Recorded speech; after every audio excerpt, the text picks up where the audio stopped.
याह की स्तुति करो, यहोवा के नाम की स्तुति करो।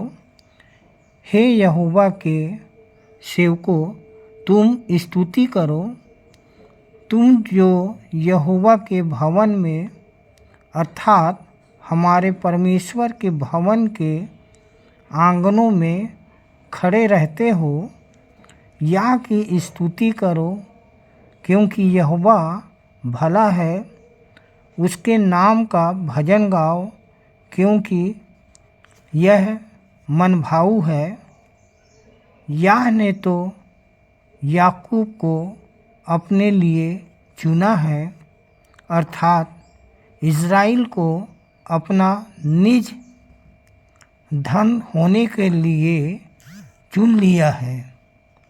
मैं तो जानता हूँ कि हमारा प्रभु यहोवा सब देवताओं से महान है। मैं मुख्य आचार्य आर के सोनवानी आप सभी को जय मसीह की। आज की ऑनलाइन रविवारी आराधना परमेश्वर पिता, परमेश्वर पुत्र और पवित्र आत्मा के नाम से प्रारंभ करते हैं। आमीन और आमीन। आप सभी को जय मसीह की। मेरा नाम श्रीमती उत्तरी जांगड़े है। मैं मूर्तिपुर से आती हूँ। प्रभु में आने का कारण, मुझे शैतानी शक्ति लगी हुई थी। विश्वासी मंदिर की प्रार्थना और दुआ से मैं बचाई गई हूँ। प्रभु में आए मुझे 4 वर्ष हो चुके हैं। परमेश्वर पिता कर अपनी अगुओं का धन्यवाद करते हैं कि मुझे प्रथम प्रार्थना के लिए अवसर दिया गया है। आइए हम सभी प्रार्थना में जाएं। अपने हाथ को जोड़े, आंखों को बंद करें, अपना पूरा ध्यान परमेश्वर की ओर लगाएं। धन्यवाद देते हैं परमेश्वर पिता कि आपने प्रभु हमें बीते रात्रि और बीते सप्ताह भर हमें संभाल बचा के रखे। प्रभु जी, हमारे जीवन में कोई भी भली वस्तु चीज़ें कमी और घटी नहीं होने दी। पिता, हम धन्यवाद करते हैं। हर दुर्घटना से, हर मुसीबतों से बचाया प्रभु, हम धन्यवाद करते हैं पिता। हम धन्यवाद देते पिता कि आपने रात में हमें सुखदायी नींद दिया, मीठी नींद दिया, और सुबह के बेला में सुंदर भोर प्रकाश आज के विश्राम दिन फिर से हमारे जीवन में जोड़ा पिता। उसके लिए हम आपको हृदय से धन्यवाद करते हैं पिता। हम धन्यवाद देते हैं प्यारे प्रभु जी। हम आपसे विनती और प्रार्थना करते पिता, ऑनलाइन के माध्यम से प्रभु आपकी स्तुति, आराधना और आपकी महिमा करने पाते, इसलिए हम धन्यवाद करते पिता। हम विनती और प्रार्थना करते प्रभु, वचन को पढ़े जाना, संदेश को दिया जाना, गवाही को दिया जाना, प्रभु भोज का लिया जाना, बेटों को चढ़ाया जाना, आपको सुखदायी सुगंध के रूप में ग्रहण योग्य हो पिता। ऐसे विनती हम आपसे प्रार्थना करते पिता। ये पूरी आराधना में प्रभु जी आप ही अल्फा, आप ही ओमेगा होइएगा पिता। ऐसे विनती और प्रार्थना करते पिताजी। पूरी आराधना को प्रभु आपके पवित्र हाथों में हम समर्पित करते हुए धन्यवाद और विश्वास के साथ हमारे उद्धारकर्ता, मुक्तिदाता प्रभु यीशु मसीह के नाम से इस प्रार्थना को मांगते हैं। आमीन। आप सभी को जय मसीह की।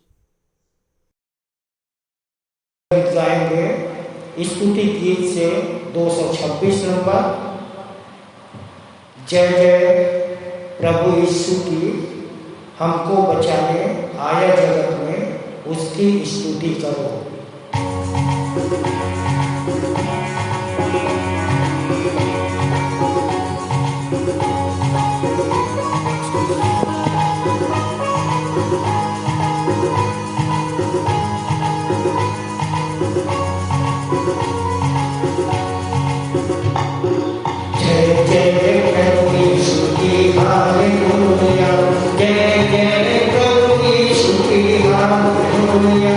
हमको बचाने आया जगत में, उसकी स्तुति करो। गाओ खुशी के गीत, हे धरती है आया मसीह पाप करने का पूरी धारा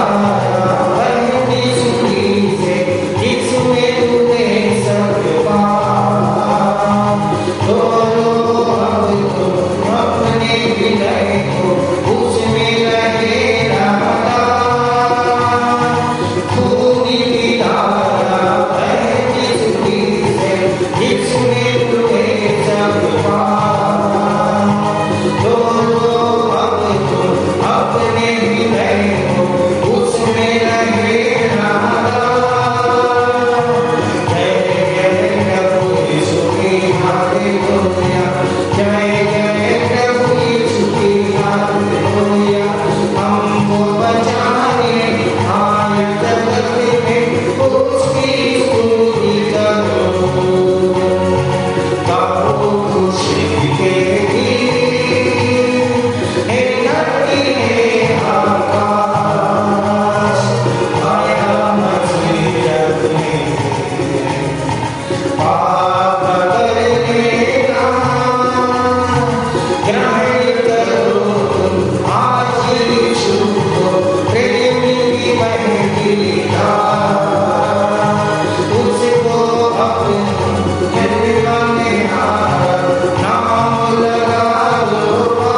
सबको जय मसीह की। मेरा नाम सरस्वती गढ़ेवाल है और मैं खमतराई कलेशा से आती हूँ। यहीं आकर मैंने सच्चे परमेश्वर को जाना। आप सबको जय मसीह की। मेरा नाम दीक्षा मरकाम है और विश्वासी मंदिर आते हुए 10 वर्ष हो गए हैं। आइए हम उत्तरवादी की रीति से उत्तरवादी पाठ पढ़ने के लिए निकाल लेंगे। मत्ती 6 अध्याय उसका अंतिम पद तक, जो पेज नंबर 7 में पाया जाता है। पहला पद मैं पढ़ूंगी और दूसरा पद आप बहन दीक्षा के साथ पढ़ लीजिए। सावधान, तुम अपनी धार्मिकता के कार्य मनुष्यों को दिखाने के लिए ना करो, अन्यथा अपने स्वर्गीय पिता से कोई भी प्रतिफल प्राप्त ना करोगे। इसलिए जब तू दान करे तो अपने आगे तुरही मत बजवा, जैसे पाखंडी लोग सभाओं और गलियों में करते हैं कि लोग उनका सम्मान करें। मैं तुमसे सच सच कहता हूँ कि वे अपना प्रतिफल पूर्ण रूप से पा चुके हैं। परंतु जब तू दान करे तो तेरा बायां हाथ जानने ना पाए कि तेरा दाहिना हाथ क्या कर रहा है, जिससे तेरा दान गुप्त रहे और तेरा पिता जो गुप्त में देखता है तुझे प्रतिफल देगा। जब तू प्रार्थना करे तो पाखंडियों के सदृश ना हो, क्योंकि लोगों को दिखाने के लिए आराधनालयों और सड़कों के मोड़ों पर खड़े होकर प्रार्थना करना उनको प्रिय लगता है। मैं तुमसे सच कहता हूँ कि वे अपना पूरा प्रतिफल पा चुके। परंतु जब तू प्रार्थना करे तो अपने भीतर कक्ष में जा और द्वार बंद करके अपने पिता से जो गुप्त में है प्रार्थना कर, और तेरा पिता जो गुप्त में देखता है तुझे प्रतिफल देगा। और जब तू प्रार्थना करे तो गैर यहूदियों की तरह अर्थहीन बातें न दोहरा, क्योंकि वे सोचते हैं कि उनके अधिक बोलने से उनकी सुनी जाएगी। इसलिए उनके सदृश ना बनना, क्योंकि तुम्हारा पिता मांगने से पूर्व ही तुम्हारी आवश्यकता को जानता है। अतः तुम इस प्रकार प्रार्थना करना, हे हमारे पिता, तू जो स्वर्ग में है, तेरा नाम पवित्र माना जाए, तेरा राज्य आए, तेरी इच्छा जैसे स्वर्ग में पूरी होती है वैसे ही पृथ्वी पर भी पूरी हो। हमारे दिन भर की रोटी आज हमें दे,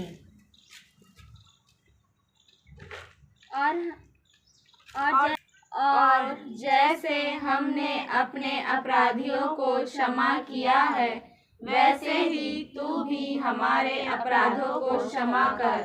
और हमें परीक्षा में न ला, परंतु बुराई से बचा, क्योंकि राज्य और पराक्रम और महिमा सदा तेरे ही है। आमीन। यदि तुम मनुष्यों के अपराध क्षमा करोगे तो तुम्हारा स्वर्गीय पिता भी तुम्हें क्षमा करेगा। परंतु यदि तुम मनुष्यों को क्षमा न करो तो तुम्हारा पिता भी तुम्हारे अपराध क्षमा नहीं करेगा। जब कभी तुम उपवास करो तो पाखंडियों के समान उदास दिखाई न दो, क्योंकि वे अपना मुंह म्लान बनाए रहते हैं, जिससे कि मनुष्य को उपवासी दिखाई दे। मैं तुमसे सच कहता हूँ कि वे अपना पूरा प्रतिफल पा चुके हैं। परंतु तू जब उपवास करे तो अपने सिर पर तेल लगा और मुंह धो, जिससे कि तू मनुष्यों को उपवासी दिखाई न दे, परंतु अपने पिता को जो गुप्त में है, और तेरा पिता जो गुप्त में देखता है तुझे प्रतिफल देगा।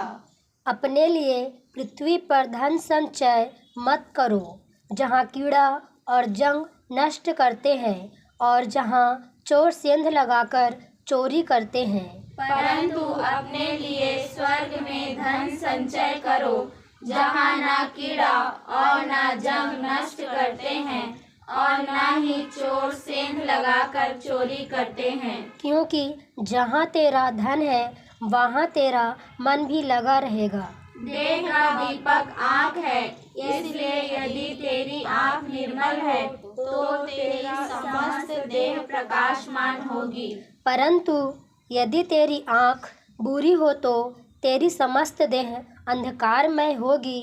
इसलिए जो ज्योति तुझ में है, यदि वही अंधकार है तो यह अंधकार कैसा घोर होगा। कोई भी व्यक्ति दो स्वामियों की सेवा नहीं कर सकता, क्योंकि वह या तो एक से बैर और दूसरे से प्रेम करेगा, या एक से घनिष्ठता रखेगा और दूसरे को तुच्छ जानेगा। तुम परमेश्वर और धन दोनों की सेवा नहीं कर सकते। इस कारण मैं तुमसे कहता हूँ कि अपने प्राण के लिए यह चिंता न करना कि हम क्या खाएंगे या क्या पिएंगे, और न ही अपनी देह के लिए कि क्या पहनेंगे। क्या प्राण भोजन से या देह वस्त्र से बढ़कर नहीं? आकाश के पक्षियों को देखो कि वे न तो बोते हैं, न काटते हैं और न ही खलिहानों में इकट्ठा करते हैं, फिर भी तुम्हारा स्वर्गीय पिता उनको खिलाता है। क्या तुम्हारा मूल्य उनसे बढ़कर नहीं? तुम में से कौन है जो चिंता करके अपनी आयु एक घड़ी भी बढ़ा सकता है? वस्त्र के लिए तुम क्यों चिंता करते हो? वन के फूलों को देखो कि वे कैसे बढ़ते हैं। वे ना तो परिश्रम करते हैं और ना काटते हैं। फिर भी मैं तुमसे कहता हूँ कि सुलैमान भी अपने सारे वैभव में उनमें से एक के समान भी वस्त्र पहने हुए नहीं था।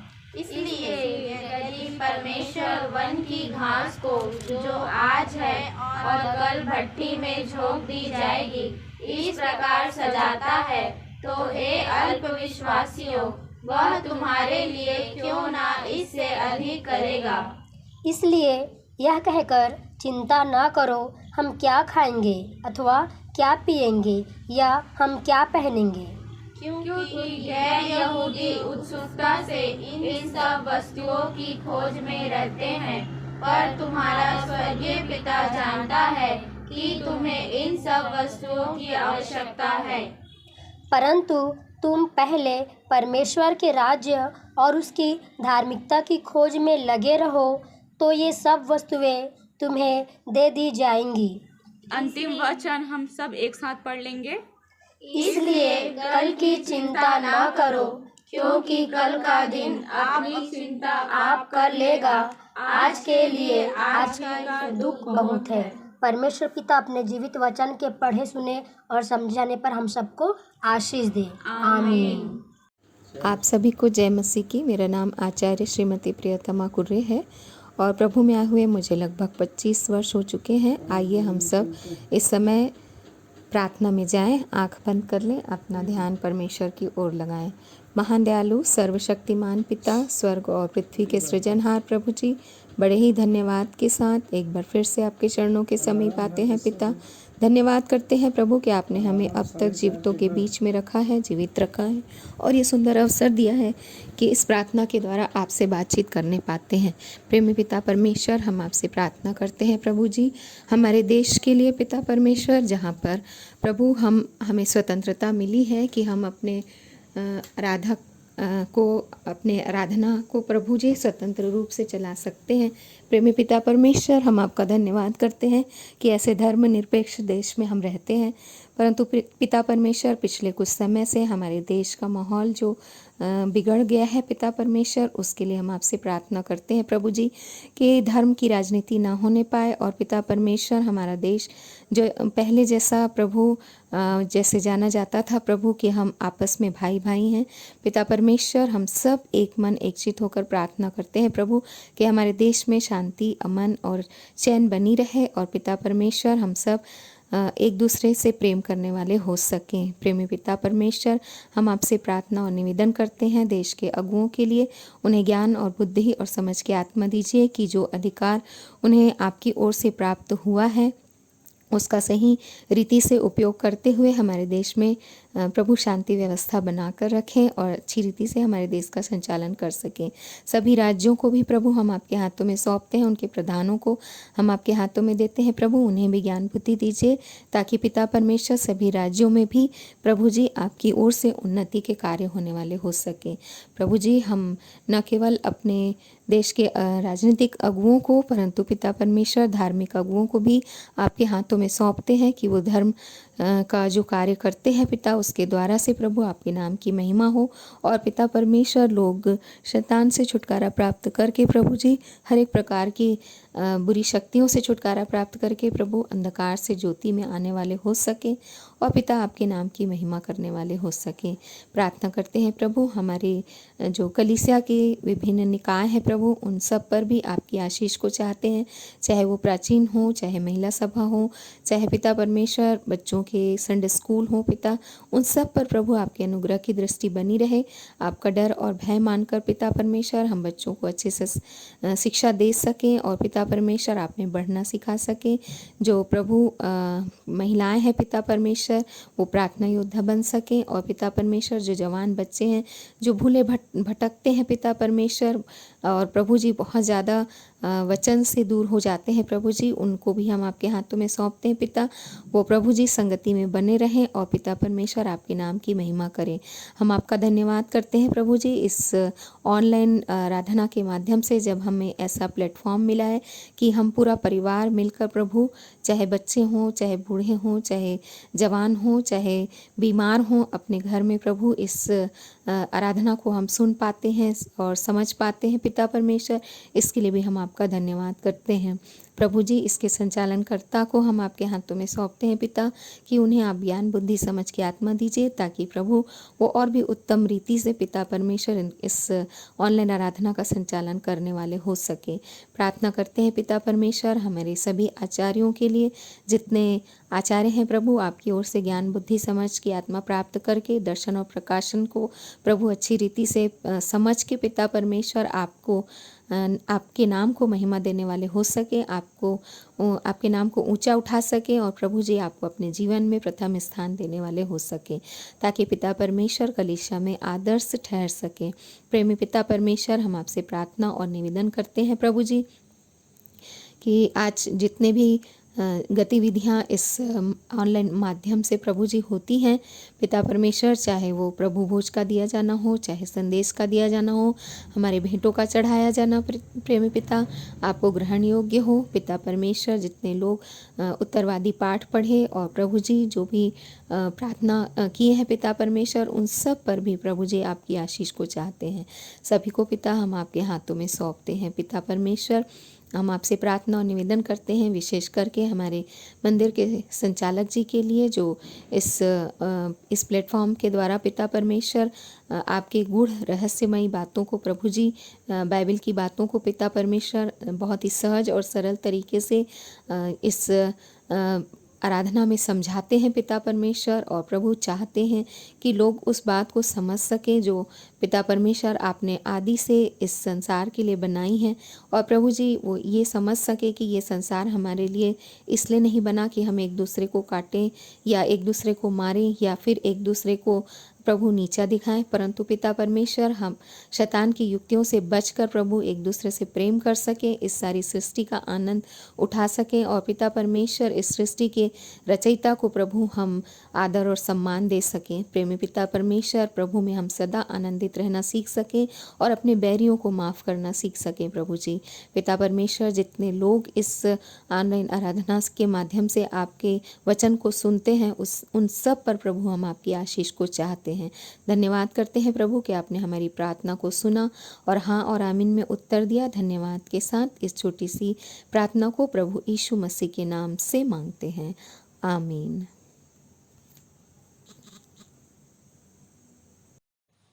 आइए हम विश्वास वचन बोले। मैं सर्वशक्तिमान पिता पर स्वर्ग और पृथ्वी के सृजनहार परमेश्वर पर विश्वास रखता हूँ। मैं उसके एकलौते पुत्र हमारे प्रभु यीशु मसीह पर जो पवित्र आत्मा के सामर्थ के द्वारा कुमारी मरियम से जन्मा, जिसने पोंतियुस पिलातुस के राज्य में दुख उठाया, जो क्रूस पर टांगा गया और मारा गया, जो गाड़ा गया और अदृश्य लोक में पहुंचा, और तीसरे दिन मृतकों में से फिर जी उठा, जो स्वर्ग पर चला गया और सर्वशक्तिमान पिता परमेश्वर के दाहिने हाथ विराजमान है, और जीवितों और मृतकों का न्याय करने फिर आने वाला है। विश्वास रखता हूँ मैं पवित्र आत्मा पर, पवित्र सार्व कलीसिया पर, संतों की संगति पर, देह के पुनरुत्थान पर, पापों की क्षमा पर और अनंत जीवन पर विश्वास रखता हूँ। आमीन। आप सबको जय मसीह की। मेरा नाम आचार्य डॉक्टर पूनम साहू है और विश्वासी मंदिर जाते 18 वर्ष हो गए। काफी सारी समस्या हमारे जीवन में थी, जिनका निदान प्रार्थना के द्वारा हुआ। तब से मैं और मेरा पूरा परिवार प्रभु में बने हुए हैं। मैं परमेश्वर पिता का धन्यवाद करती हूँ कि मुझे संदेश देने का अवसर दिया गया है। और पिछले समय में जो हम लोग 3 दिवसीय महिला मीटिंग में जो हम गए थे, जो कि इस बार ज्योतिपुर पेंड्रा में आयोजित किया गया था, और उसी से संबंधित जो विषय मुझे दिया गया है, और इस महिला मीटिंग का जो आदर्श पद मत्ती 6:14 पर आधारित है, जहाँ पर इस प्रकार लिखा है कि इसलिए यदि तुम मनुष्य के अपराध क्षमा करोगे तो तुम्हारा स्वर्गीय पिता भी तुम्हें क्षमा करेगा। इसी प्रकार से यूहन्ना 20:23 में लिखा है, जिनके पाप तुम क्षमा करो वे उनके लिए क्षमा किए गए हैं, जिनके तुम रखो वे रखे गए हैं। और इसका उद्देश्य ये है कि हम क्षमाशील बन सके। और इस समय जो मुख्य वक्ता के रूप में श्रीमती निर्मला मसीह, जो कि राजनांदगांव से हैं, आई हुई थी, और उन्हीं के द्वारा बहुत ही सरल, सहज और व्यवहारिक रूप में क्षमा के विषय में जो वचन बताया गया, उन्हीं में से कुछ अंश मैं आप लोगों के सामने रखूंगी। तो मुझे जो विषय मिला है इससे संदर्भित है, जो है क्षमा वीरों का आभूषण है, क्षमा करना मसीहियों का कर्तव्य प्रति क्षण है। तो कुछ पॉइंट्स में मैं इन बातों को रखूंगी जो कि हमने वहां सीखा, उसे मैं शॉर्ट में करके बताऊंगी। जिसमें है पहली बात कि क्षमा प्राप्ति की आवश्यकता क्यों है। तो रोमियो 3:23 और 3:10 के अनुसार सबने पाप किया, कोई धर्मी नहीं, कोई परमेश्वर को नहीं खोजता, नहीं जानता। इसलिए हमें क्षमा की आवश्यकता है, क्योंकि हम जन्म से पापी ही थे और पाप के साथ हमारा जन्म होता है, जैसा दाऊद कहता है। तो क्षमा की गहराई को कौन समझ सकता है? जिनके जितने अधिक पाप क्षमा किए गए हैं, वही समझ सकता है क्षमा की गहराई को।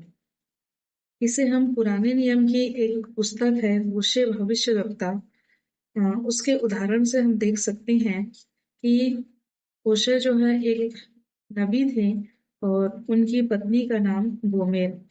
परमेश्वर ने उन्हें आज्ञा दी कि तुम एक ऐसी स्त्री से शादी कर ले, विवाह कर ले, जो कि वेश्या है। और इस प्रकार से उसने आज्ञा को मानकर उसने उससे विवाह कर लिया, और उसने गोमेर को प्रेम किया, उसे क्षमा किया। लेकिन हम देखते हैं, अगर आप वचन पढ़ेंगे तो लिखा है कि इसके बावजूद भी जो गोमेर है वो बार बार उसको धोखा देती रही, बार बार वो छल करती रही, गलतियां करती रही, और इस तरह से वो होशे को छोड़ के भी चली गई और पुराने अपने उन्हीं कामों में लौट गई जो पिछले समय में वो जो भी गलत काम किया करती थी, और उसने मन से पश्चाताप नहीं किया था। और ऐसी स्थिति आ गई थी कि वो दास बनकर बेचे जाने वाली थी। और उस समय होशे ने फिर से उसको खरीदा और फिर से उसने क्षमा किया, प्रेम किया। तो ये दर्शाता है कि हम भी जब परमेश्वर के निकट आते हैं, हमें क्षमा मिलती है, हम पश्चाताप करते हैं, लेकिन मनुष्य जो है उसके अंदर पाप भरा रहता है और बहुत सारे जाने अनजाने में वो पाप, अपराध, बुराई करता है, बुराइयों में पड़ जाता है। और जब हम परमेश्वर के निकट आते हैं, वो बार-बार हमें अपनाता है, क्षमा करता है, गले से लगाता है। तो प्रियो, इसलिए हमें आवश्यकता है कि हमें क्षमा मिले, क्योंकि हम मनुष्य हैं और हम में भटक जाने की संभावना बहुत अधिक रहती है। और इसलिए हमें बार-बार परमेश्वर की संगति में बने रहने की और क्षमा मांगने की हमें आवश्यकता है। दूसरी बात हम देखेंगे कि क्षमा तो हमें मिल जाती है, क्षमा मिलने के बाद इसकी सामर्थ्य क्या है? इसे भी हम एक उदाहरण के साथ देखेंगे कि क्षमा में कितनी शक्ति है, क्षमा कर देने से क्या लाभ हमको मिल जाता है। 1855 के समय में अमेरिका में सिविल वॉर चल रहा था और उस समय जो हारी हुई जो सेना है और एक तरफ विजयी सेना थी और विजयी सेना दोनों तरफ खड़ी हुई थी और जो हारी हुई सेना है वो बीच में परेड करते हुए आ रही थी। उस समय दोनों सेना का मध्यस्थता करने के लिए अमेरिका की ओर से चैम्बरलिन नाम का जो अधिकारी था उसको भेजा गया था और दोनों के बीच में वो मध्यस्थता कर रहा था। तो जब हारी हुई सेना परेड करते हुए आ रही थी, तो उस समय जो सेना का जो मुखिया होता है, जो अधिकारी है, उसके ऊपर होता है कि वो क्या निर्णय ले, क्या वो विजयी सेना के अंदर कुछ अलग से ऐसा उत्साह भर दे कि वो फिर से उनसे लड़ने के लिए तैयार हो जाए या फिर कुछ ऐसी बातें बोले जिससे कि शांति स्थापित हो जाए। तो चैम्बरलिन ने यही किया। उन्होंने अगर मान लीजिए कि अगर उन्होंने बोल दिया होता कि फायर, एक शब्द है फायर, अगर वो बोल दिए होते तो देखिए जो विजयी सेना है वो अपने आप से उत्साहित थी और वो एक बार में ही कितने लोगों को वो नाश कर डालते। लेकिन जो चैम्बरलिन है उन्होंने कहा विजयी सेना को, सॉल्यूट योर इनेमी, अर्थात अपने दुश्मनों को सलाम करो।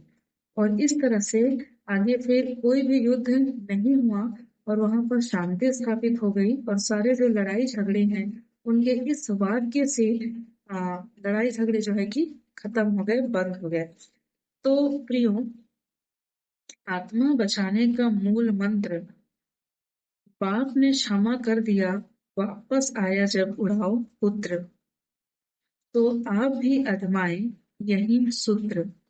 तो जिस प्रकार से उड़ाव पुत्र को उसके पिता ने क्षमा कर दिया, सब कुछ भूल कर, और पहले से उन्होंने गले लगाया और सब कुछ उनके लिए इंतजाम किया, व्यवस्था की और पूरी तरीके से उन्होंने क्षमा कर दिया जब बेटे ने पश्चाताप किया।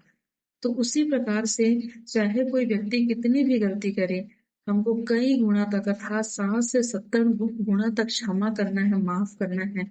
और यहाँ तक कि हमको पहले से पहल करना है दूसरों को क्षमा करने के लिए। हमको ये नहीं सोचते रहना है कि हमारी तो कोई गलती नहीं है तो हम क्यों झुके, हम क्यों क्षमा करें, सामने वाला ही झुकेगा। तो इस प्रकार से हमको नहीं सोचना है, परंतु हमको पहल करना है। तीसरी जो बात है, क्षमा करना आज्ञा है, अर्थात हम क्षमा करने के लिए बाध्य हैं। कैसे? यूहन्ना 20:23 के अनुसार अगर हम क्षमा नहीं करेंगे तो हमें भी क्षमा नहीं मिलेगी। तो अगर हम खुद से प्रेम करते हैं और हम खुद को बचाना चाहते हैं, क्योंकि हम सामने वाले को क्षमा करते हैं अर्थात स्वयं को ही बचा रहे हैं, स्वयं को ही क्षमा कर रहे हैं, क्योंकि वचन बताते हैं जिनके पाप तुम रखोगे तुम्हारे भी रखे जाएंगे और अगर तुम क्षमा कर दोगे तो तुम्हारे भी क्षमा किए जाएंगे। तो इस तरह से वचन बताता है कि क्षमा करने के लिए हम बाध्य हैं। चौथी जो बात है, क्षमा की कला सीखना। हम सीखेंगे कैसे? तो इसे भी नए नियम में एक पत्री है, फिलेमोन की पत्री, जिसे पौलुस ने लिखा है और यहाँ पर जो बताता है कि जो फिलेमोन जो है एक स्वामी था और उसका जो सेवक है उसका नाम है उनेसिमुस। वो क्या किया था, अपने स्वामी को धोखा देकर वो भाग गया था, क्योंकि वो दास था और इसलिए वो उसे छोड़कर भाग गया था। और तब उसकी मुलाकात जो है कि पौलुस से हुई, जब पौलुस जेल में था। और जब उसकी मुलाकात हुई तो पौलुस ने उसको समझाया और अपने स्वामी से मेल मिलाप करने के लिए कहा।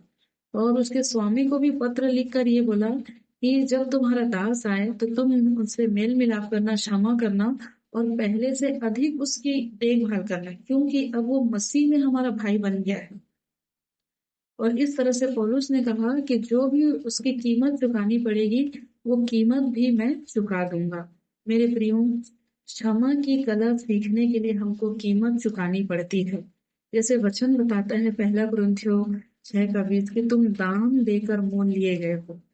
हमको जब क्षमा मिली तो उसकी जो कीमत है परमेश्वर ने अपने इकलौते बेटे की कुर्बानी देकर चुकाई है। क्या आज जब हम लोगों को क्षमा करते हैं, कोई चाहे हमारा कितना भी नुकसान कर देता है, हमको बहुत कुछ सहना पड़ता है। वचन बताता है 1 कुरिन्थियों 6:7 में, तुम अन्याय क्यों नहीं सह लेते, अपनी हानि क्यों नहीं उठा लेते। क्या हम क्षमा करते हैं या फिर हम मन में बातों को रखे रहते हैं, या हमारे अंदर बदला लेने की भावना है। तो प्रियो, अगर ऐसा है तो सावधान हो जाइए और क्षमा कर दीजिए। कीमत चुकाने का अर्थ है जिस प्रकार से अगर कोई एक गायक है या कोई कविता लिखने वाला है, वो तब बहुत अच्छा गायक बन पाता है या तब बहुत अच्छी कविता लिख पाता है जब वो बहुत उसके लिए प्रयास करता है और उसके लिए वो निरंतर प्रैक्टिस करते रहता है। और तो उसी प्रकार से ये जो है क्षमा करना हमको कार्य में अपनाना है। आगे है कि क्षमा के शक्तिशाली प्रभाव को, 5वीं जो बात है, हम क्षमा के शक्तिशाली प्रभाव को देखेंगे। क्षमा के शक्तिशाली प्रभाव को देखने के लिए हम यूसुफ का अच्छा उदाहरण ले सकते हैं कि यूसुफ के भाइयों ने उसको बेच दिया, उसके साथ हमेशा से बुरा व्यवहार किया। जिसके हाथ में बेचा गया उसने उसकी पत्नी ने भी गलत गलत इल्जाम लगाया, उसे जेल में डलवा दिया। और जब यूसुफ जो है कि जेल से निकलकर जब वो मिस्र पहुंचा और वहां पर प्रधानमंत्री बनाया गया, तो हम देखते हैं कि जब उसके भाई जब वापस बहुत साल बाद जब उसके पास आए, तो उसने पुरानी बातों को याद नहीं रखा कि उन्होंने उनके साथ कैसे व्यवहार किया था, परंतु उन्होंने क्षमा कर दिया।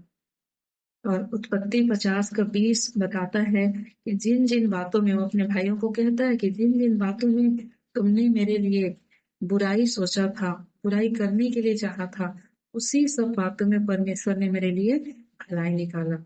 तो क्षमा के शक्तिशाली प्रभाव को हम देख सकते हैं कि अगर हम क्षमा कर देते हैं तो न केवल एक व्यक्ति को, एक आत्मा को, परंतु उसके परिवार को, खानदान को और कितने सारे लोगों को बचा सकते हैं। जैसे यूसुफ ने अपने पूरे एक पीढ़ी को, पूरे वंश को बचा लिया उसने।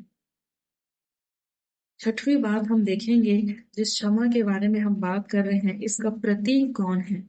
इसका प्रतीक सबसे पहले हमारे प्रभु यीशु मसीह है, जिन्होंने लूका 23:24 में जब वो क्रूस में उनको जब चढ़ाया गया था, तब उन्होंने पहली वाणी में कहा था कि हे पिता, इन्हें क्षमा कर, और क्योंकि ये नहीं जानते क्या कह रहे हैं। और इस तरह से उन्होंने पूरे जगत को उद्धार दे दिया क्षमा करके, पूरे जगत के पापों को अपने ऊपर उठा लिया और उस क्षमा के प्रतीक बन गए। प्रियो, जब वही आत्मा आज हमारे अंदर है तो हम भी दूसरों को क्षमा कर सकते हैं, क्योंकि क्षमा करना वीरों का आभूषण है। और हम विश्वासियों को, हम मसीहियों को, यदि हम सच्चे मसीहा हैं तो हम क्षमा ही करेंगे। और इन बातों को न केवल मैं जब उस महिला मीटिंग में गई और जब वहां से जो मैंने सीखा वो मैं बता रही हूँ, ऐसा नहीं है, परंतु मैं विश्वासी मंदिर में अपने संचालक जी को देखती हूँ कि हमारा जो विश्वासी मंडली है, एक बड़ा समूह है, और वहां पर भी तरह तरह की घटनाएं होती है, तरह तरह की बातें होती है। कई लोग धोखा दे जाते हैं, छल करते हैं और बहुत सारे इल्जाम लगाते हैं। और बहुत सारी ऐसी बातें होती हैं, लेकिन मैं मंदिर के संचालक जी को देखती हूँ, वो कभी किसी को नहीं भगाते, कभी किसी से बदला नहीं लेते, परंतु क्षमा करते हैं, प्रेम करते हैं और गले से लगा लेते हैं। और इसी का परिणाम है कि विश्वासी मंदिर एक बड़ा समूह है और आज तक 25 सालों से वो संगठित होकर ये जो विश्वासी मंदिर है वो आगे बढ़ रहा है और बहुतेरी आत्माएं सुबह और शाम वहां पर हम देखने पाते हैं, नई नई आत्माएं देखने पाते हैं। ये जब प्रभु यीशु मसीह को हमारे संचालक जी ने जब उनसे साक्षात्कार हुआ और जब उन्होंने ग्रहण किया तो हम देखते हैं कि कितने सारे फल लगने लग गए। और क्षमा की जो नींव है वो क्या है? प्रेम है। अगर हम प्रेम करते हैं तो अवश्य है कि हम अपने आत्मिक भाई बहनों को या संसार में किसी से हमारा कोई वाद विवाद है, कोई बात है, तो हम सिर्फ और सिर्फ क्या करेंगे? हम क्षमा करेंगे और परमेश्वर के हाथ में उन्हें सौंप देंगे और यही चाहेंगे कि हर हाल में आत्मा बचना चाहिए, बच्चा बचना चाहिए, उनका नुकसान ना हो। प्रियो, हम क्षमा करके स्वयं की आत्मिक उन्नति करते हैं और अतीत को अपने ऊपर हम प्रभाव डालने नहीं देते हैं और हमारा मन साफ हो जाता है, शुद्ध हो जाता है और आत्मिक रीति से और भी कई गुना हम बढ़ने पाते हैं। तो जो कुछ मैंने 3-4 दिनों में वहाँ पर सीखा वो मैंने आप लोगों के सामने बताया और साथ ही मैं बड़ी दृढ़ता से ये कहना चाहूँगी कि इन सब ये जो संदेश मैंने वहाँ का बताया उसे हम विश्वासी मंदिर में प्रतिदिन कार्य रूप में अपने अगुओं के द्वारा करते हुए देखते हैं। हम चाहे कितनी भी गलती कर जाते हैं, लेकिन हमेशा से हमें गले से लगाया जाता है, क्षमा किया जाता है, माफ किया जाता है और सिर्फ हमारी आत्मिक उन्नति के बारे में सोचा जाता है। तो हमें भी लगातार यही प्रयास करना है ताकि हम बहुत सारी आत्माओं को आग में से झपट कर निकाल सके, उन्हें बचा सके। परमेश्वर आप सभी को बहुतायत की आशीष दें। सबको जय मसीह की। सुंदर संदेश के लिए आचार्य पूनम साहू और उनके पूरे परिवार को प्रभु बहुतायत की आशीष दें। प्रभु भोज विधि का संचालन सह संचालिका डॉक्टर अल्पना राम जी के द्वारा। आप सबको जय मसीह की।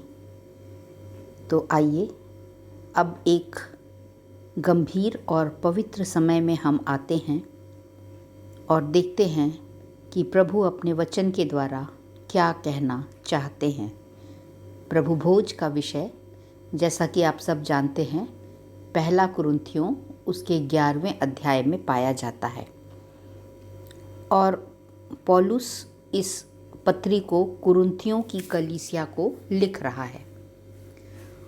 और कुरिन्थियों की कलीसिया में एक रीति थी कि प्रभु भोज लेने से पहले वे सब इकट्ठे होते थे और प्रीति भोज या प्रेम भोज वहाँ पर हुआ करता था, जहाँ पर वे अपने अपने घर से भोजन लाते थे और उन्हें सब के साथ बांटकर उस भोजन को खाना होता था।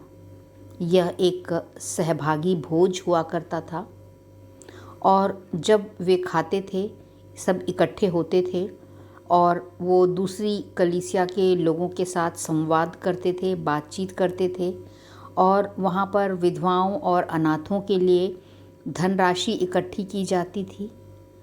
परंतु कालांतर में कुछ धनी सदस्य एक साथ एकत्रित हो जाते थे और वे अपना भोजन गरीबों के साथ नहीं बांटते थे, परंतु उनके आने के पहले ही वे अपना भोजन कर लेते थे, क्योंकि वे स्वादिष्ट भोजन लेकर आते थे, कीमती भोजन लेके आते थे।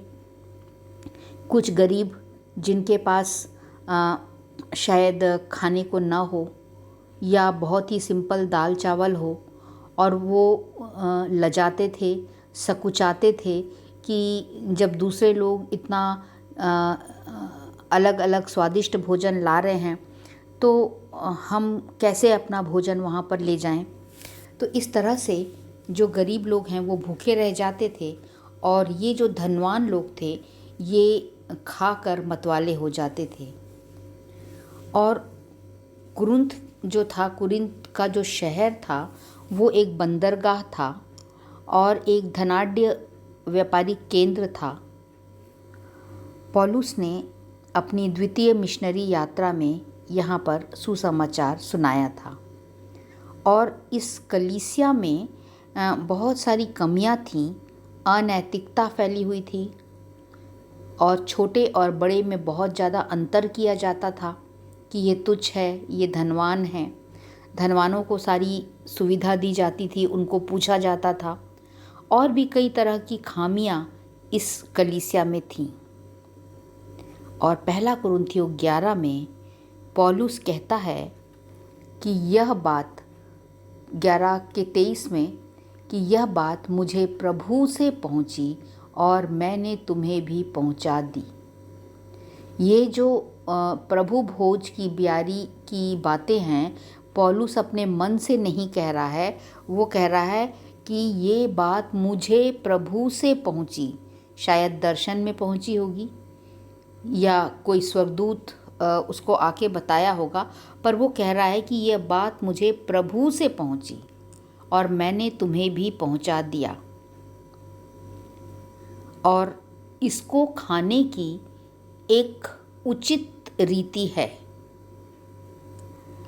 और उचित रीति ये है कि निर्गमन में लिखा हुआ है कि कोई परदेशी उसमें से खाने न पाए, फसह के भोज में शामिल न हो। अर्थात जिसने बपतिस्मा नहीं लिया है वो इसमें हाथ न डाले। तो पहली बात तो ये हुई। और दूसरी बात, पहला कुरिन्थियों 11:29 में लिखा हुआ है, जो खाते पीते समय प्रभु की देह को न पहचाने वो इस खाने और पीने से अपने ऊपर दंड लाता है। प्रियो, प्रभु की देह क्या है? जो लिखा है खाते पीते समय प्रभु की देह को न पहचाने, और प्रभु की देह कलीसिया है। पूरा विश्वासी मंदिर मिलकर भी कलीसिया है और एक विश्वासी मंदिर का एक एक सदस्य भी अपने आप में कलीसिया है, अर्थात प्रभु की देह है। अगर मेरे मन में किसी भी व्यक्ति के प्रति जलन भरी हुई है और वो व्यक्ति प्रभु की कलीसिया है, तो मैंने प्रभु की देह को नहीं पहचाना। अगर मैं किसी व्यक्ति को तुच्छ समझ रही हूँ कि ये व्यक्ति तो अनपढ़ है, ये व्यक्ति तो नशा करने वाला है, अगर मैं उसको तुच्छ समझ रही हूँ तो मैंने प्रभु की कलीसिया को अर्थात प्रभु की देह को नहीं पहचाना। और अगर सबसे गंभीर बात, अगर मैंने किसी को क्षमा नहीं किया है तो मैं प्रभु की देह को नहीं पहचान रही हूँ। प्रियो, ये है, अगर हम इस तरह से कर रहे हैं और मेज़ में शामिल हो रहे हैं तो साफ साफ लिखा है वह अपने ऊपर दंड लाता है। और पहले क्षमा पाना है, उसके बाद ही हम क्षमा कर सकते हैं। अगर मुझे मेरे पापों से क्षमा नहीं मिली तो मैं दूसरों को क्षमा नहीं कर पाऊंगी।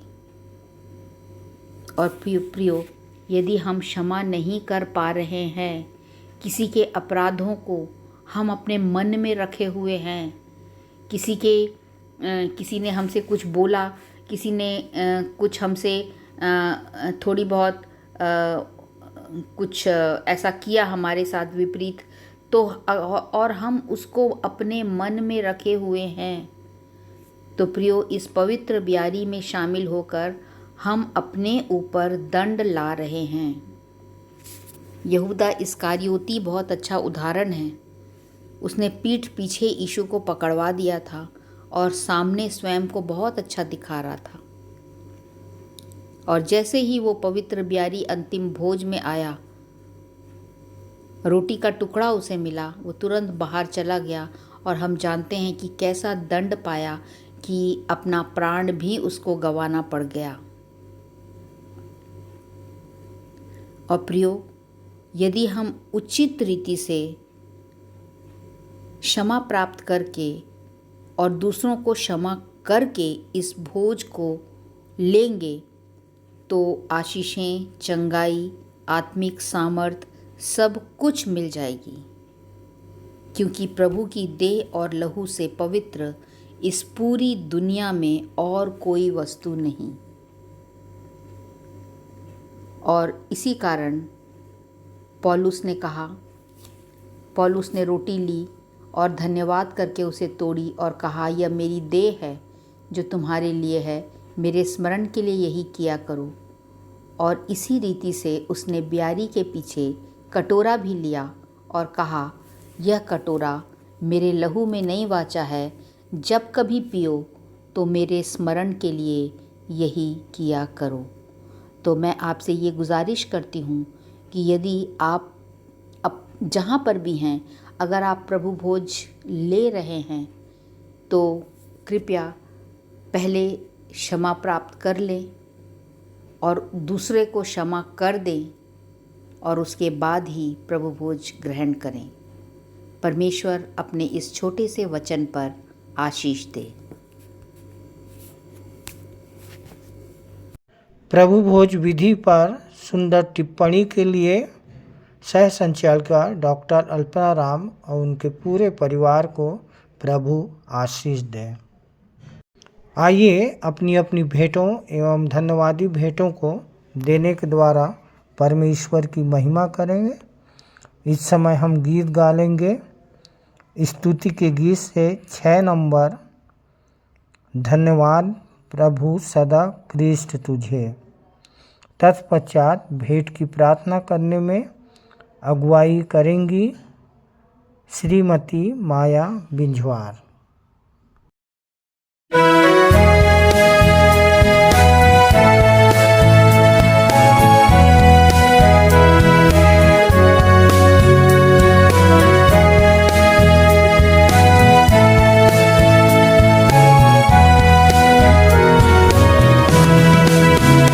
धन्यवाद सदा प्रभु कृष्ण तुझे, तेरे सन्मुख शीश नवाते हैं।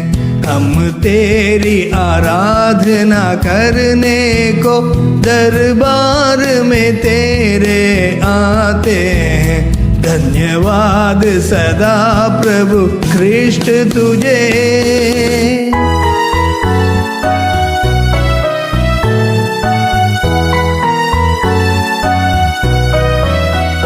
धन्य वीरों की इस मंडली के, तेरे नाम पर जो बलिदान हुए। धन्य वीरों की इस मंडली के, तेरे नाम पर जो बलिदान हुए। हम उसके साहस त्याग को ले, हम उसके साहस त्याग को ले, नित्य आगे बढ़ते जाते हैं। धन्यवाद सदा प्रभु कृष्ण तुझे, तेरे सन्मुख शीश नवाते हैं। हम तेरी आराधना करने को दरबार में तेरे आते हैं। धन्यवाद सदा प्रभु कृष्ण तुझे।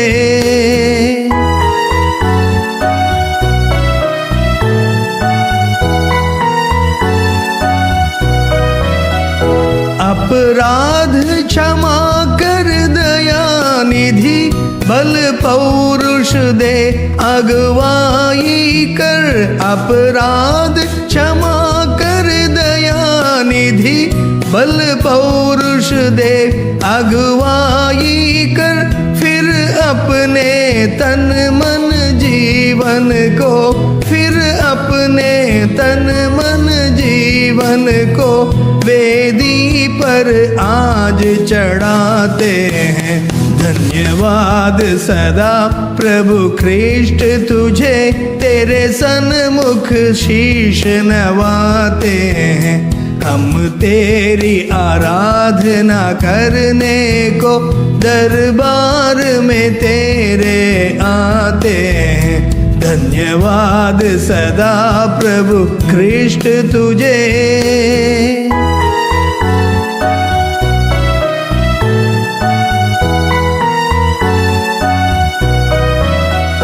जिस क्रूस पर तेरा रक्त बहा, संसार के पापी जन के लिए। जिस क्रूस पर तेरा रक्त बहा, संसार के पापी जन के लिए।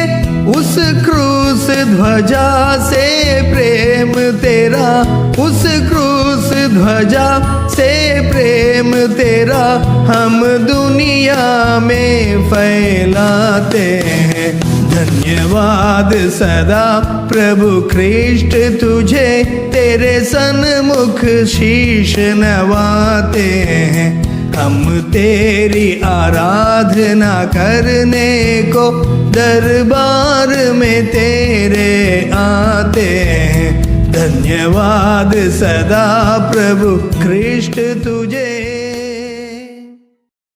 आप सभी को जय मसीह की। मेरा नाम श्रीमती माया बिंजवार है। प्रभु में आए हुए मुझे 7 वर्ष हो गए हैं। प्रभु में आने का कारण था, मैं पहले बहुत ज़्यादा बीमार रहती थी। हमारे विश्वासी मंदिर के अगुओं के दुआ प्रार्थना के द्वारा अब मैं पूरी से फली चंगी हूँ और जैसे मैं बची हूँ वैसे दूसरों को बचाने का प्रयास करती हूँ। हमारे मंदिर के अगुओं का हृदय से धन्यवाद करती हूँ, जो ऑनलाइन के माध्यम से जो भेंट की प्रार्थना होती है उसमें मुझे अगुवाई दिया गया प्रार्थना करने का, तो मंदिर के अगुओं का हृदय से धन्यवाद करती हूँ। आइए हम प्रार्थना में जाएं, आंखों को बंद करें, सिरों को झुकाएं और ध्यान उस जीवित परमेश्वर की ओर लगाएं। अनुग्रहकारी सर्वशक्तिमान पिता, आपके चरणों के नज़दीक आते हैं, हृदय से धन्यवाद करते हैं प्रभु जी कि आपने हमें उत्तम से उत्तम आशीषें दी हैं प्यारे प्रभु जी, और उन्हीं आशीषों में से छोटा सा अंश प्रभु हम आपके चरणों के नज़दीक लाए हैं पिता। इसी बड़ी दया से ग्रहण करें प्रभु जी। ऐसी आपसे विनती और प्रार्थना करते हैं प्यारे पिता, जैसे आपने हाबिल जी उनकी भेंटों को ग्रहण किया, हमें और हमारी भेंटों को ग्रहण करें प्रभु। ऐसी आपसे विनती और प्रार्थना करते हैं पिता, जितने लोगों ने आपको भेंटें चढ़ाई हैं प्रभु, उनकी आय के स्रोत पर, रोजी रोजगार पर, काम धंधों पर पिता आपकी आशीष होने पाए, उनके खत्ते सदा भरे रहें पिता। ऐसी आपसे विनती और प्रार्थना करते हैं प्यारे प्रभु जी। प्यारे पिता, हम आपसे विनती और प्रार्थना करते हैं, भेंटें जिन हाथों में जाती हैं भेंट भी वो हाथ भी आशीषित हो सके परमेश्वर पिता। और प्यारे प्रभु जी, ये आपके धर्म और राज्य की खोज में भेंटें खर्च हो सके, ऐसी आपसे विनती और प्रार्थना करते हैं प्यारे पिता। प्यारे प्रभु जी, हमें मौद्रिक मानसिकता से बचाइएगा पिता, परंतु निर्बलता में सामर्थ्य की सिद्धि को दीजिएगा, ऐसी आपसे विनती और प्रार्थना करते प्रभु। इन सब से बढ़कर पिता, हम अपने आप को जीवित, पवित्र और आपको भावता हुआ बलिदान करके चढ़ा सके प्रभु, ऐसी विनती करते हैं पिता। आगे की आराधना को आपके हाथों में देते हैं और इस प्रार्थना को भी आपके हाथों में देते हुए इस विनती को हमारे एकमात्र जीवित उद्धारकर्ता प्रभु यीशु मसीह के नाम से मांग लेते हैं, आमीन। आप सबको जय मसीह की।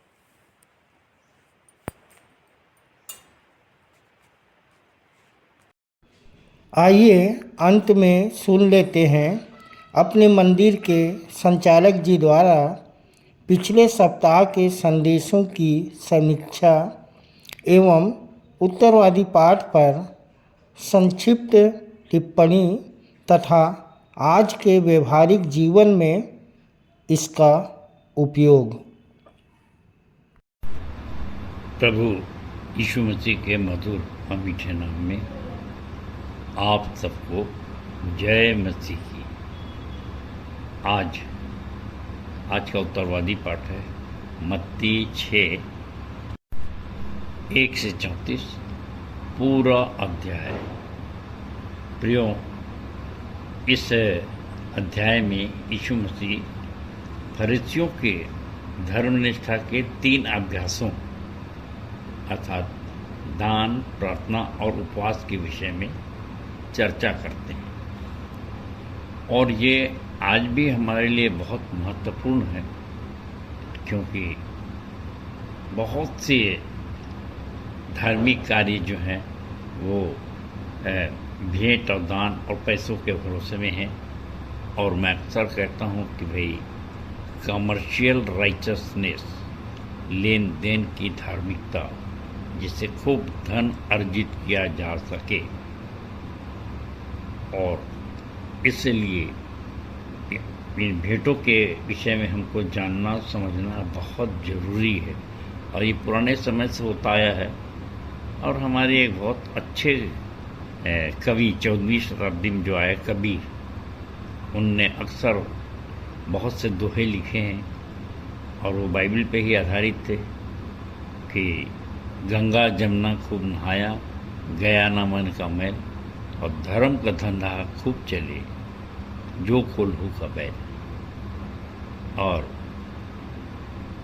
आज भी ये स्थिति है कि धर्म का धंधा, जिसे कहते हैं कभी ना मंदा, दुख बीमारी आती है, तकलीफ आती है, लोग ईश्वर की तरफ भागते हैं और बहुत लंबे से ठगा जाते हैं। और इसलिए हमको ऐसे विषयों पर गंभीरता से ध्यान देना बहुत आवश्यक है। और जैसा कि मत्ती 6:1-34 को अपन पढ़ने जा रहे हैं, और इसके पहले कि अपन इस अध्याय को प्रारंभ करें, मैं मत्ती 5:48 अर्थात ऊपर की लाइन आपके सामने रखना चाहता हूँ, जिसमें कि यीशु मसीह ने कहा, तुम सिद्ध बनो जैसा तुम्हारा स्वर्गीय पिता सिद्ध है।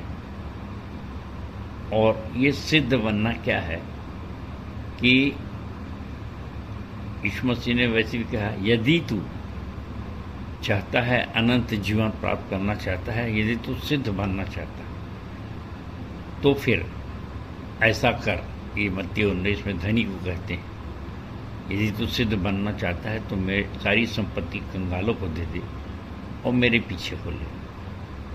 आज हमारे सामने भी प्रश्न है कि क्या हम सिद्ध बनना चाहते हैं या फिर रीति विधि तक सीमित रहना चाहते हैं? क्या हम अनंत जीवन पाना चाहते हैं?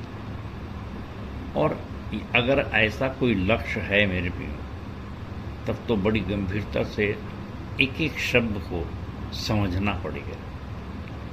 और मेरे साथ भी यही है कि जब मैं प्रभु में आने का विचार किया तो बहुत से सीनियर लोगों के पास गया और उनके इंटरव्यू लिया, और मैं टटोलता रहा कि इसमें से सिद्ध परफेक्ट कौन है और मैं उसकी तरह बनूं, परंतु मुझको कोई भी नहीं मिला। और इसके पश्चात आप स्वयं देख रहे हैं कि मुझको प्रेम, पाप, विश्वास, उद्धार, एक एक शब्द की को स्वयं परिभाषित करना पड़ा, खुद अपने लिए टेक्स्ट तैयार करना पड़ा, ताकि मैं लोगों को दे सकूं गुरु मंत्र जैसे पर्चे। तो ये सब ये था कि मैं धर्म का प्रचार करना चाहता हूँ, सब जाति को चेला बनाना चाहता हूँ, आगे बढ़ना चाहता हूँ। तो मुझको जो सामाजिक कार्य होते रहे हैं उससे ज़रा अलग हटके कुछ खोजना पड़ेगा। और जैसे यहाँ पर भी वो शब्द आया है कि पहले उसके धर्मराज की खोज करो तो बाकी की सब वस्तु तुमको मिल जाएंगी। यह 33वां और 34वां पद हमारा। तो आइए वचन में चलते हैं। मत्ती 6 का मत्ती 6 की पहली आयत, जहाँ इस प्रकार से लिखा है, सावधान, तुम अपनी धार्मिकता के कार्य मनुष्यों को दिखाने के लिए न करो, अन्यथा अपने स्वर्गीय पिता से कोई भी प्रतिफल प्राप्त न करोगे। प्रियो, हमको प्रतिफल चाहिए, अनंत जीवन चाहिए, सिद्धि चाहिए, परंतु यहाँ पर पहली लाइन यीशु मसीह कह रहे हैं कि हमको मनुष्यों को दिखाने के लिए धर्म का काम नहीं करना है, परंतु हम जो धर्म के कार्य कर रहे हैं उससे परमेश्वर आनंदित हो, संतुष्ट हो, इस बात का ध्यान हमको रखना है। और इसलिए पहली बात जो यीशु मसीह दान के विषय में समझाना चाह रहे हैं, इसलिए जब तू दान करे तो अपने आगे तुर ही मत भिजवा, जैसे पाखंडी लोग सभाओं और गलियों में करते हैं कि लोग उनका सम्मान करें। मैं तुमसे सच सच कहता हूँ कि वे अपना प्रतिफल पूर्ण रूप से पा चुके हैं।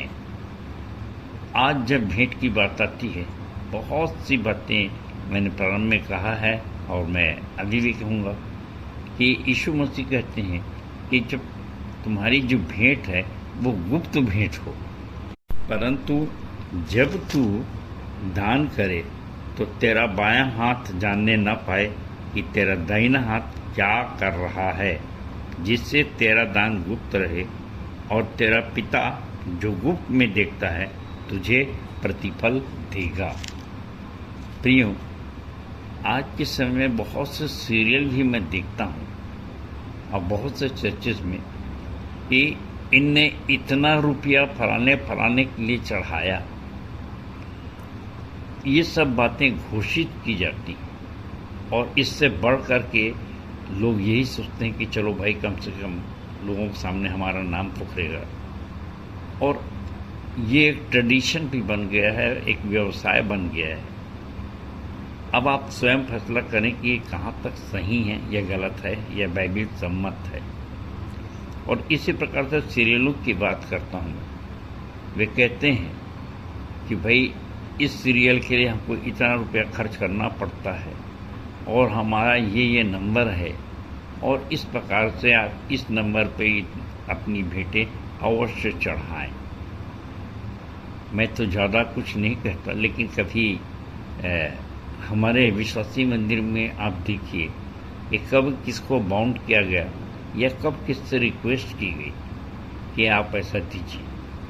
हाँ, एक बात अवश्य पढ़ देता हूँ जो मलाकी में लिखा है, सारे दशवांश भंडार में ले आओ कि मेरे भवन में भोजन वस्तु रहे। और सेनाओं का यहोवा यह कहता है कि ऐसा करके मुझे परखो कि मैं आकाश के झरोखे तुम्हारे लिए खोलकर तुम्हारे ऊपर अपरंपार आशीष की वर्षा करता हूँ कि नहीं। परंतु आज दशवांश नहीं है, पुराने नियम का था। व्यवस्था विवरण 6:5, ले व्यवस्था 19:18 और 18:5 में डिटेल है, परंतु मैं इसे लूका से पढ़ देता हूँ। लूका 27 और 28। उसने उत्तर दिया कि तू प्रभु अपने परमेश्वर से अपने संपूर्ण हृदय, संपूर्ण प्राण, संपूर्ण शक्ति तथा संपूर्ण बुद्धि से प्रेम कर तथा अपने पड़ोसी से अपने समान प्रेम कर। तब उसने उससे कहा, तूने ठीक उत्तर दिया है, यही कर तो तू जीवित रहेगा। सो प्रियो, भेंट के संबंध में हमने देखा कि पहले दशवांश और आज फिर सर्वांश, और ये स्वेच्छा से होता है। हर्ष देने वाले से परमेश्वर आनंदित होता है। ऐसे कितने ही वचन हैं, पर मैं ये सारांश यही कहना चाहता हूँ कि जिसको गरज है कि उसके धन पर जो भी वो कमा रहा है और उस पर आशीष मिले, तब तो वो विश्वासी मंदिर में भेंट चढ़ाए।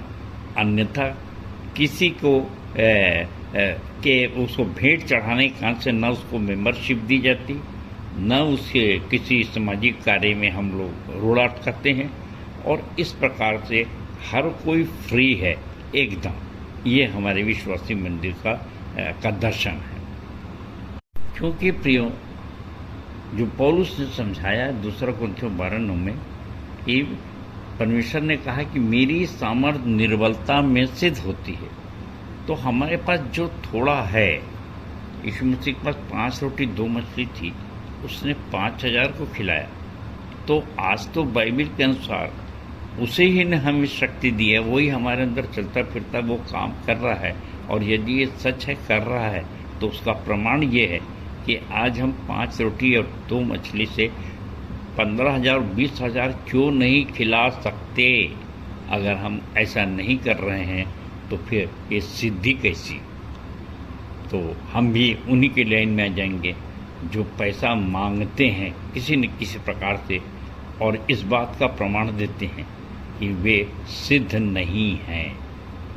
और इसके पश्चात प्रियो प्रार्थना के विषय में हैं और ये 5 से 13 के बीच में है। मैं पूरा नहीं पढ़ूंगा क्योंकि आपके हाथ में बाइबिल है, परंतु आप समय बचा सकते हैं, रिकॉर्डिंग का समय बचेगा। मैं आपके सामने पढ़ रहा हूँ 5वीं आयत। जब तू प्रार्थना करे तो पाखंडियों के सदृश न हो, क्योंकि लोगों को दिखाने के लिए आराधनालयों और सड़कों के मोड़ों पर खड़े होकर प्रार्थना करना उनको प्रिय लगता है। मैं तुमसे सच कहता हूँ कि वे अपना पूरा प्रतिफल पा चुके। 6वां, परंतु तू जब प्रार्थना करे तो अपने भीतरी कक्ष में जा और द्वार बंद करके अपने पिता से जो गुप्त में है प्रार्थना कर, और तेरा पिता जो गुप्त में देखता है तुझे प्रतिफल देगा। और 7वां, और जब तू प्रार्थना करे तो गैर यहूदियों की तरह अर्थहीन बातें न दोहरा, क्योंकि वे सोचते हैं कि उनके अधिक बोलने से उनकी सुनी जाएगी। इसलिए उनके सदृश न बनना, क्योंकि तुम्हारा पिता मांगने से पूर्व ही तुम्हारी आवश्यकता को जानता है। 7वें पद को पुरानी बाइबल में कुछ बहुत महत्वपूर्ण शब्द आते हैं। यहूदियों गैर यहूदियों की तरह ना करके उसने अन्य जातियों का शब्द दिया है और मैं आपके सामने पढ़ रहा हूँ। प्रार्थना करते समय अन्य जातियों की नाई बकबक न कर, क्योंकि वे समझते हैं कि उनके बहुत बोलने से उनकी सुनी जाएगी। सो उनकी नाई न बनो, क्योंकि तुम्हारा पिता तुम्हारे मांगने से पहले जानता है कि तुम्हारी क्या क्या आवश्यकता है। जब मैं आया तो मैं सोचता हूँ कि इन सब बातों पर बहुत गौर फरमाया कि उस समय मैं कई आराधनालय में जाता था और घुटने टेक के ऐसी दरियाँ बिछी रहती थी जिसमें कुछ रस्सी की थी और घुटने में दाग पड़ जाते थे और वे लंबी प्रार्थना करते थे। और मैं अपने पापा के साथ कई बार जाता था और मैं चुपचाप बैठ जाता था, मुझसे दर्द नहीं सहा जाता था। और ये सब ऐसी बातें हैं कि हो सकता है इसके कारण से मेरी बड़ी आलोचना हो, परंतु आज का जो विषय जो होता है कि होल नाइट प्रार्थना और फास्टिंग एंड प्रेयर, और उससे कारण से बहुत से लोग हमको डोमिनेट करते हैं। हमारे प्रकाशन दर्शन पे प्रश्न चिन्ह लगाते हैं, नीचा दिखाते हैं हमको कि ये ऐसा नहीं करते, ये ऐसा नहीं करते। और बताया भी जाता है कि अगर आप लंबी उपवास प्रार्थना करेंगे तो बहुत कुछ आपको लाभ होगा। और मैं तो किसी के पक्ष विपक्ष में ज़्यादा कहूँगा नहीं, परंतु सिर्फ इतना ही प्रश्न कहूँगा आपसे कि सब जाति को चेला बनाने के लिए जब आप निकले हैं तो अगर आप भूखे प्यासे रहेंगे और अपना पूरा समय आपने दिन भर प्रार्थना की और सब जाति को चेला नहीं बनाया, उनको कन्विंस नहीं किया, तो आपके लिए विचारणीय है कि किस बात से परमेश्वर आनंदित होगा। इसीलिए यीशु मसीह ने प्रभु की प्रार्थना बताई। अब उसमें देख लीजिए कितना समय लगता है। और आगे भी कहा यीशु मसीह ने कि भाई तुम्हारी प्रार्थना छोटी हो। इसके आगे के संदेश के लिए हम संदेश के दूसरे भाग में चल रहे हैं, आइए चलते हैं। अब हम संदेश के दूसरे भाग में हैं और आज हम मनन कर रहे हैं मत्ती 6:1 से 34 पर। और हमने पहले भाग में देखा यदि हमें सिद्ध बनना है तो फिर निश्चित रूप से बहुत सी बातें हमको सीखनी पड़ेंगी और माननी पड़ेंगी। और इसलिए यीशु मसीह यहाँ पर हमको बता रहे हैं कि दान के बारे में और प्रार्थना के बारे में और उपवास के बारे में। और पहले भाग में हमने देखा दान के बारे में यीशु मसीह के क्या विचार हैं, प्रार्थना के विषय में यीशु मसीह के क्या निर्देश हैं, और इसके पश्चात हम आगे बढ़ रहे हैं। 14 और 15 पद में क्षमा का महत्व बताया और प्रभु प्रार्थना में जैसे हमने अपने अपराधियों को क्षमा किया, वैसे तू भी हमारे अपराधों को क्षमा कर। तो ये हमारे लिए है, जैसा हमने किया है वैसा ही पाएंगे। अब 16 से 18 में उपवास के संबंध में यीशु मसीह प्रकाश डाल रहे हैं और मैं आपका ध्यान विश्वासी मंदिर के बोर्ड नंबर 26 पे डालना चाहता हूँ। और अमन गाना गावन पुस्तक अगर आप देखना चाहें तो 43वें पृष्ठ में उपवास के संबंध में एक स्पेशल बोर्ड बनाया गया है।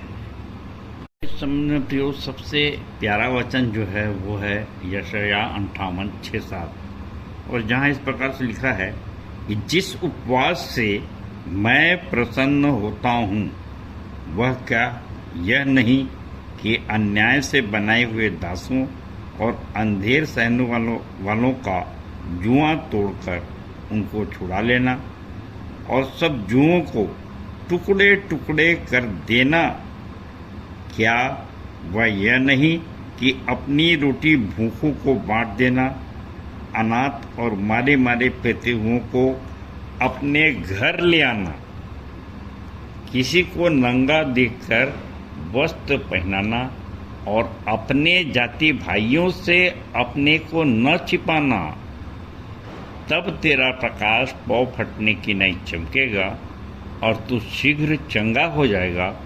तेरा धर्म तेरे आगे आगे चलेगा, यहोवा का तेज तेरे पीछे रक्षा करते चलेगा।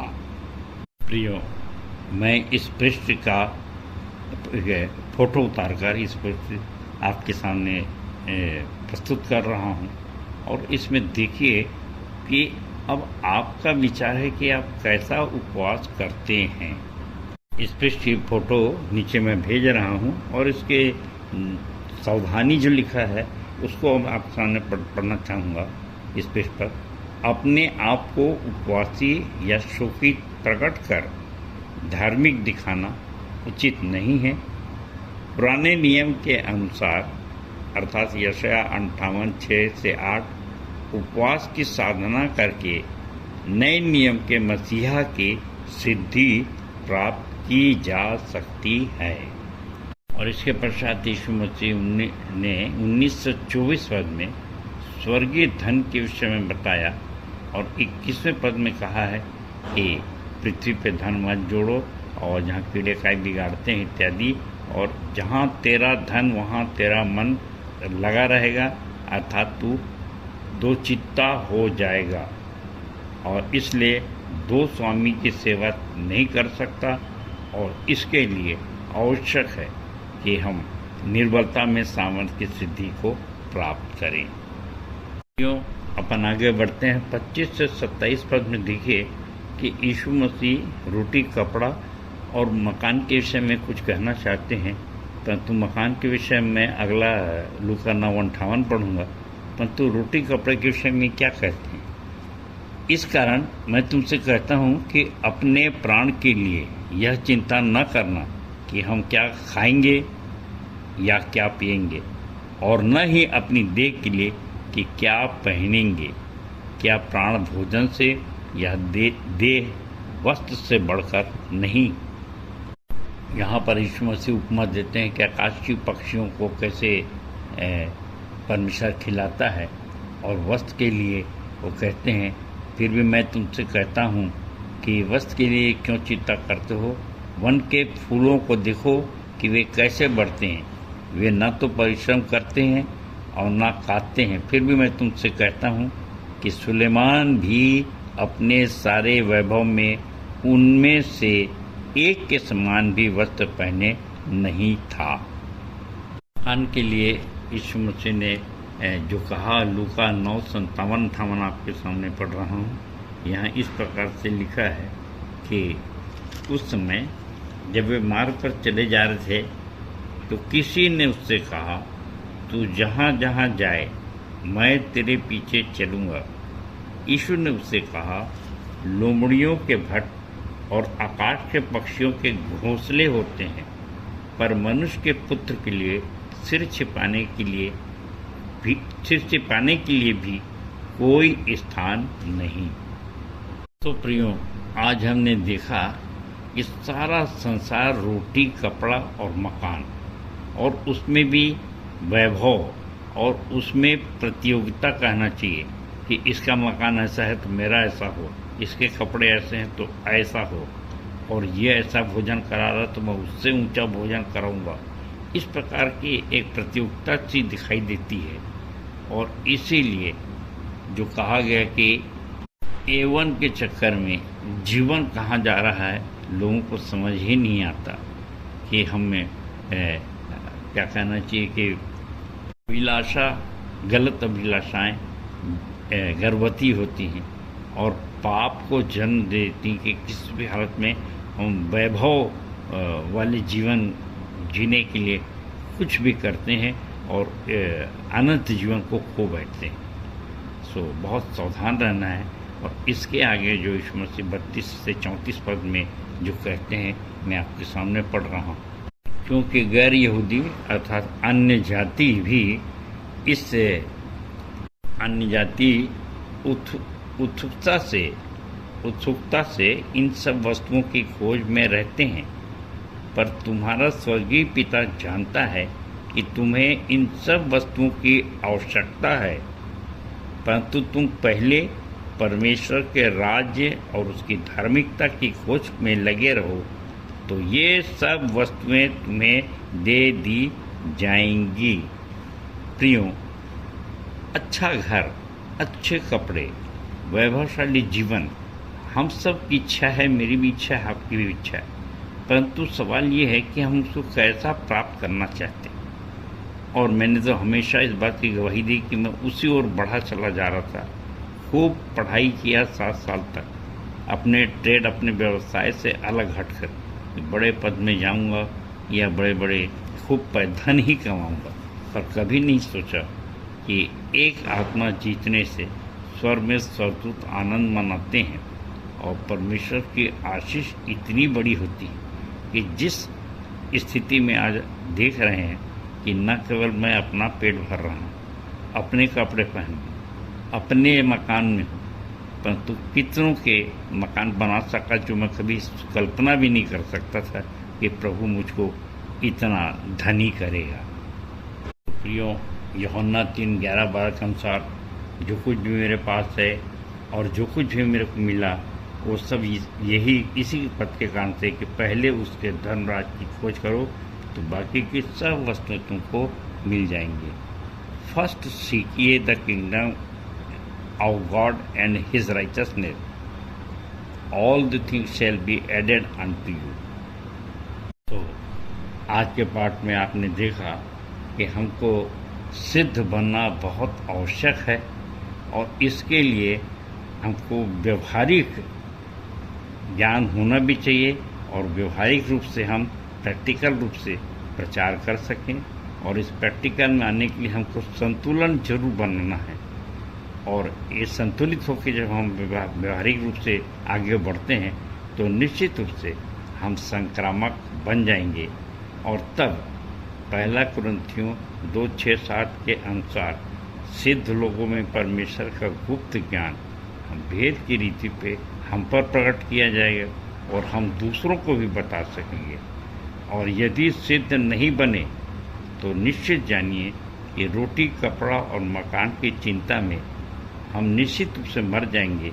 और वो श्राप जो उत्पत्ति में आदम को मिला था, उत्पत्ति 3:19 देखे कि तू मिट्टी से बना है, मिट्टी में ही मिल जाएगा।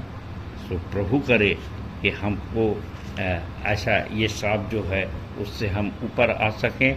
और इसीलिए 34वां पद जो यीशु मसीह ने आखिरी में कहा, इसलिए कल की चिंता न करो क्योंकि कल का दिन अपनी चिंता आप कर लेगा। आज के लिए आज का ही दुख बहुत है। प्रियो, हम शरीर में हैं और हमारे लिए निश्चित रूप से कि जब तक हम तेजस्वी देह में नहीं आ जाएंगे तो छोटी छोटी समस्याएं हमारे जीवन में आती है, चाहे वो सर्दी खांसी के रूप में हो, चाहे सिर दर्द के रूप में हो, चाहे मौसम के रूप में हो। तो ये जो चिंता होती है, ये इसे यीशु मसीह कह रहे हैं कि आज के लिए आज का दुख पर्याप्त है। हम शरीर में है, यही दुख है। और इसीलिए पौलुस कहता है, तो जी तो करता है कि कूच करके मैं तेरे पास पहुंच जाऊं, परंतु जब प्रभु की इच्छा होगी तो निश्चित रूप से हम प्रभु के पास जब जाएंगे और उससे निश्चित रूप से प्रभु हमको बुलाएगा और हम अनंत जीवन को प्राप्त करेंगे। तो आइए अंश अंश करके इस तेजस्वी स्वरूप में हम सब बदलने की प्रक्रिया में हम सब आगे बढ़ें, और जैसे यीशु मसीह मृत्यु के बाद भी अपने प्रियों से मिलते जुलते और आज तक मिलते जुलते चले आ रहे हैं, वैसे हम भी अपने प्रियों से तेजस्वी शरीर में मिल सकें। सो परमेश्वर अपने वचन के कहे जाने पर आशीष दे। सबको जय मसीह की, जय मसीह की और जय मसीह की। धन्यवाद। उत्तरवादी पाठ पर सुंदर सारगर्भित एवं व्यवहारिक टिप्पणी के लिए अपने संचालक जी का बहुत बहुत धन्यवाद करते हैं। तालियां। हम अपनी आराधना के अंतिम भाग में हैं। अंतिम गीत गाएंगे स्तुति के गीत से 123 नंबर, तू तो जिएगा देखने से यीशु की ओर। अंतिम प्रार्थना करने में अगुवाई करेंगी आचार्य कुमारी सविता सिंह। प्रभु की प्रार्थना और सह संचालक श्री आशीष जलाल जी की आशीष से सभा का समापन करेंगे।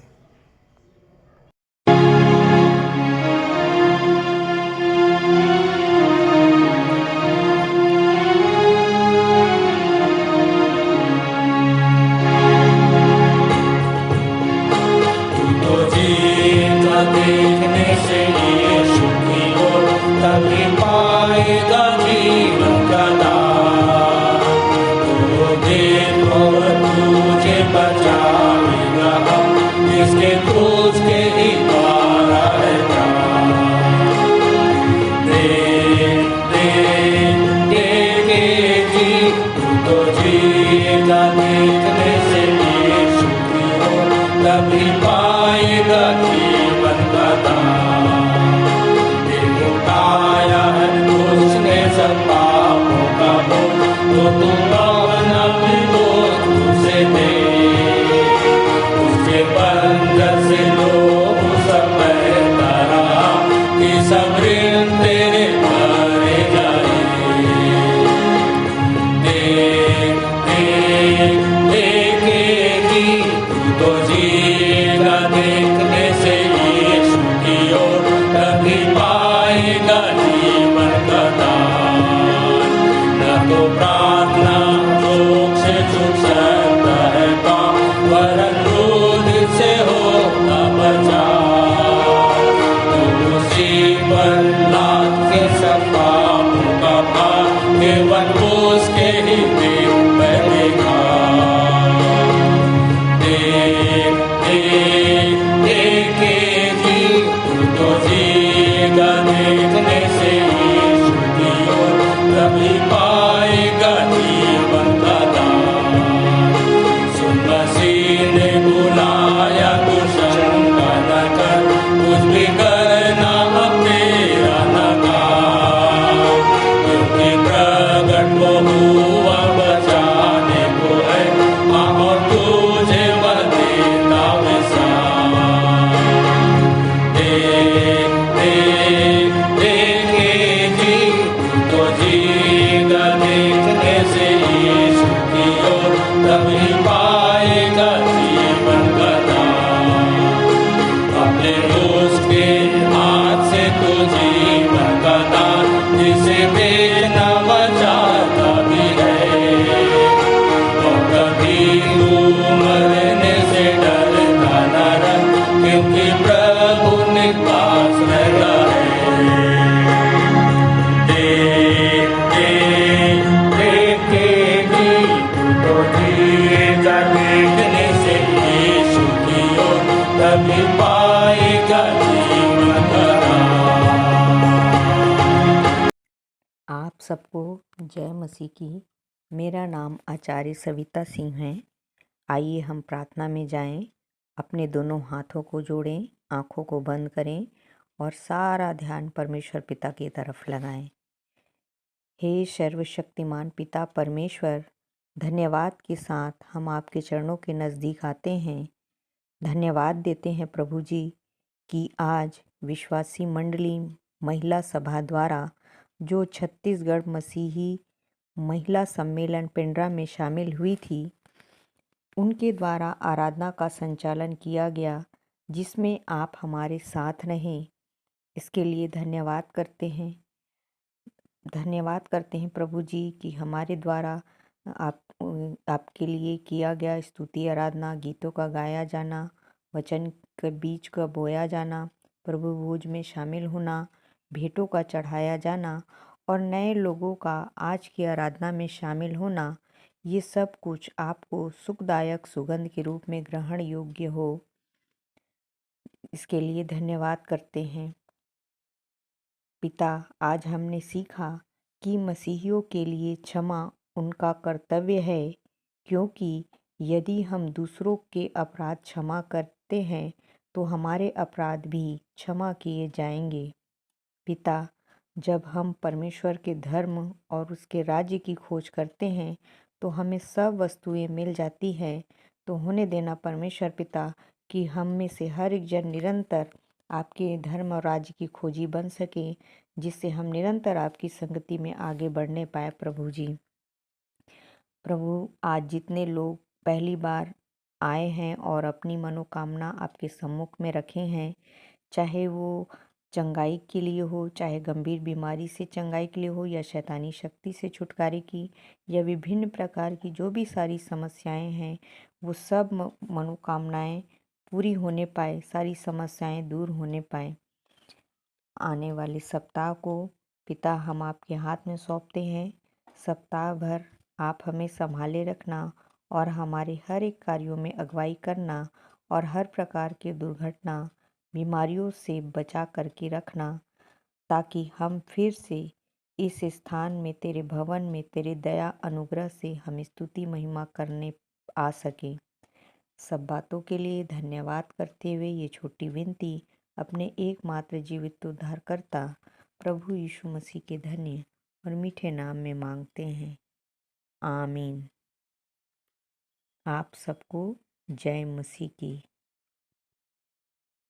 तू जो स्वर्ग में है, तेरा नाम पवित्र माना जाए, तेरा राज्य आए, तेरी इच्छा जैसे स्वर्ग में पूरी होती है, वैसे ही इस पृथ्वी पर भी पूरी हो। हमारे दिन भर की रोटी आज हमें दे, और जैसे हमने अपने अपराधियों को क्षमा किया है, वैसे ही तू भी हमारे अपराधों को क्षमा कर, और हमें परीक्षा में ना डाल, परंतु बुराई से बचा, क्योंकि राज्य, पराक्रम और महिमा सदा तेरे ही है। आमीन। और अब हमारे पिता परमेश्वर का प्रेम, खुदावंद प्रभु यीशु मसीह का अनुग्रह है, पवित्र आत्मा की शांति और सहभागिता हम सब के ऊपर अब से लेकर सदा काल तक होती रहे। आमीन। आइए आशीष ग्रहण करें। और अब जो ऐसा सामर्थ्य है कि हमारी विनती और समझ से कहीं अधिक बढ़कर काम कर सकता है, उस सामर्थ्य के अनुसार जो हम में कार्य करती है, हमारे पिता परमेश्वर का प्रेम, प्रभु यीशु मसीह का अनुग्रह और पवित्र आत्मा की शांति और सहभागिता हम में से हर एक के साथ अब से लेकर सदा काल तक होती रहे। आमीन।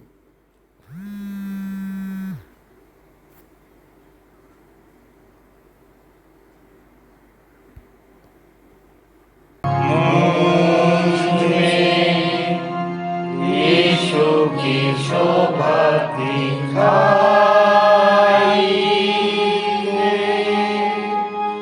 उस अद्भुत प्यारा संगीता हेतु आत्मा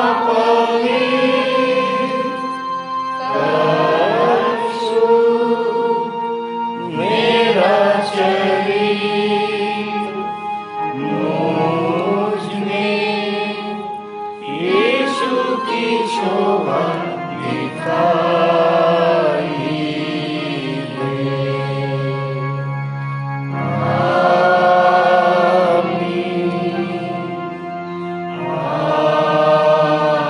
आमीन।